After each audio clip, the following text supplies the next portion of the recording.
Nous venons de voir à quel point c'est important de vérifier que ce que nous avons écrit en nombre de tests couvre effectivement chaque partie du code que nous avons rédigé à l'intérieur de notre composant. Mais très souvent, lorsque nous écrivons nos tests, cela ne fonctionne pas toujours directement comme nous le souhaitons. Nous sommes souvent amenés à rechercher l'origine d'une erreur, à rechercher la raison pour laquelle un test ou un autre ne fonctionne pas comme nous le souhaitons, ou alors comme nous avons décrit à l'intérieur de notre spécification. Pour cela, nous sommes généralement amenés, lorsque nous développons des applications en JavaScript, à parfois utiliser console.log pour pouvoir afficher les éléments que nous avons, ou alors la valeur des éléments que nous avons dans la console. Cela n'est pas toujours évident lorsqu'il s'agit de le faire dans les tests unitaires. Il est vrai qu'avec JustMine, nous avons le navigateur qui est démarré.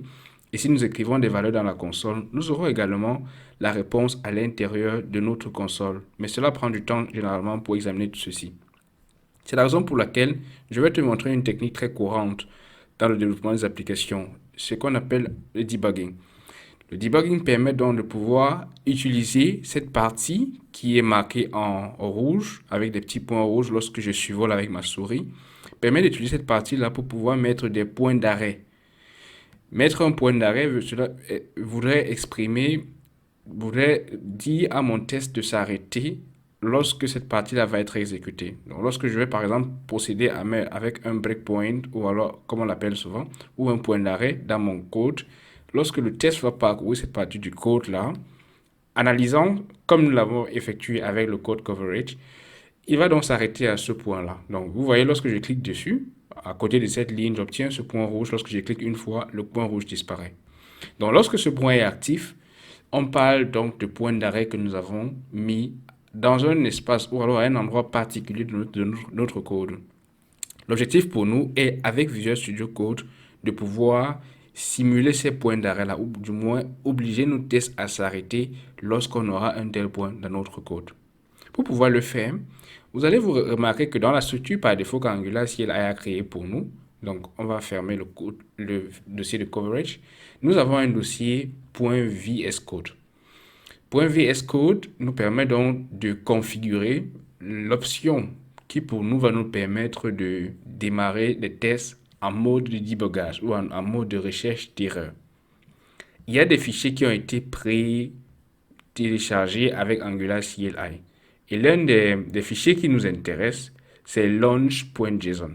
En réalité, launch.json nous permet de configurer certains éléments que nous pouvons appeler à notre guise. Vous voyez par exemple que dans ce cas, on a écrit un ngserve qui est le nom de la configuration et on a inséré un type qui va démarrer Chrome par exemple et une requête qui est de démarrer ou un launch. Et cela nous dit que avant d'exécuter la tâche, il faudra exécuter d'abord npm start ou alors npm run start avec cette syntaxe écrite avec deux points. C'est ce qui sera exécuté. Ensuite, on pourra mettre notre application disponible à l'URL 4200. Cela veut dire pour moi que pour accéder à cette tâche-là, je vais me servir de cette icône qui est Run et Debug dans notre Visual Studio Code. Donc, lorsque je vais là, j'ai la possibilité, avec ce drop-down, de pouvoir afficher la liste des éléments qui sont à l'intérieur de mon launch.json. Vous voyez que si, par exemple, à côté de ngserve, je mets par exemple ngserve test, vous allez voir qu'automatiquement, ce nom-là change à l'intérieur de mon drop-down ici. Donc, si je vais exécuter ça, donc là, je vais effacer test pour qu'on ait simplement ngserve. Et si je vais exécuter ce dernier-là, je dois appuyer sur ce bouton vert que nous voyons à côté, Start Debugging, par exemple. Donc, en démarrant, cela va donc ouvrir mon terminal automatiquement et me permettre de voir ce qu'effectue cette tâche-là en réalité. Donc, dans mon terminal, je remarque que cela a démarré et cela va donc essayer d'exécuter pour moi un certain nombre de choses. Dans ce cas, vous remarquez déjà ce que nous observons souvent dans le terminal lorsque une application Angular est démarrée avec ngserve. C'est en réalité ce qui est fait pour nous dans ce cas-ci. Donc, il s'agit pour nous maintenant de suivre ou alors de patienter que cela soit démarré et automatiquement, nous avons notre serveur qui est démarré dans notre navigateur. Donc, si on ouvre le localhost 4200, alors on aura, avec le navigateur que nous avons par défaut, notre application disponible directement. Donc, dans ce cas-ci, nous ne souhaitons pas avoir le localhost 4200. Là, vous voyez que lorsque j'ouvre avec localhost 4200, j'obtiens une page blanche. Une page blanche, c'est naturellement ce que nous avons lorsqu'on vérifie qu'on n'a pas d'erreur et on se rend compte qu'on a une erreur ici parce qu'on se sert, par exemple, des formulaires et que nous n'avons pas rajouté le module correspondant pour les formulaires. Donc, je vais rentrer dans mon app.module et je vais rajouter un module pour les formulaires pour que cela puisse être géré facilement. Donc là, je vais mettre un forms module qui va nous permettre de nous débarrasser de cette erreur-là. Donc là, il me dit que j'ai toujours une erreur. On va essayer de vérifier tout ceci. Ah, là, il me dit form builder, ça veut dire que nous avons besoin de reactive form modules et pas du forms module. Donc je vais prendre ceci. Vous pouvez laisser les deux, vous pouvez enlever le forms module, cela n'est pas important. Et là, en sauvegardant tout ceci, on aura l'application ou alors le template par défaut qui vient avec Angular CLI. Profitons de l'occasion pour effacer ce template-là parce que nous n'avons pas vraiment besoin de ce template-là. Donc là, je vais supprimer tout simplement. Et naturellement, cela va rendre un de mes tests probablement. Non, nous n'avons pas de test par défaut ici qui agissait sur cela. On l'a supprimé au départ. Donc là, je vais mettre simplement ici un H1 qui met simplement mon application, mon app de test. Donc vous voyez que maintenant, je fonctionne avec la fonctionnalité Debug Console qui me permet donc de voir ce qui se passe en mode de débugage pour l'ensemble de mon application. Pour stopper, donc vous voyez, j'ai cette petite fenêtre là qui est créée lorsque j'obtiens une fenêtre de débugage. Vous pouvez la déplacer à chaque fois que vous le souhaitez. Et on peut stopper ce que nous avons essayé simplement là. Et je vais fermer la console débugage. Maintenant, ce que je souhaite faire avec toi, c'est de te montrer comment tu peux te servir de cette tâche-là dans le Launch JSON pour faire un debugging de tes tests. Cela fonctionne comment? Dans ce cas-ci, je dois démarrer un test simplement. Et il s'agit pour moi, dans ce cas, simplement lorsque mes tests vont démarrer, de mettre un breakpoint. Allons par exemple dans notre app.component.ts. Et là, je vais dire par exemple que nous avons un cas où les éléments vont être effectués ici. Donc là, je mets un breakpoint sur notre méthode multiply qui est appelée à l'intérieur de calque.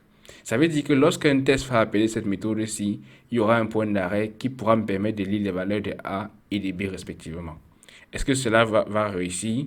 Allons simplement dans le debugger et on va mettre ngTest à la place de ngServe. Et vous voyez en bas, j'ai toute une fenêtre qui me permet de voir à quel point ou à quel niveau dans mon application j'ai mis les breakpoints.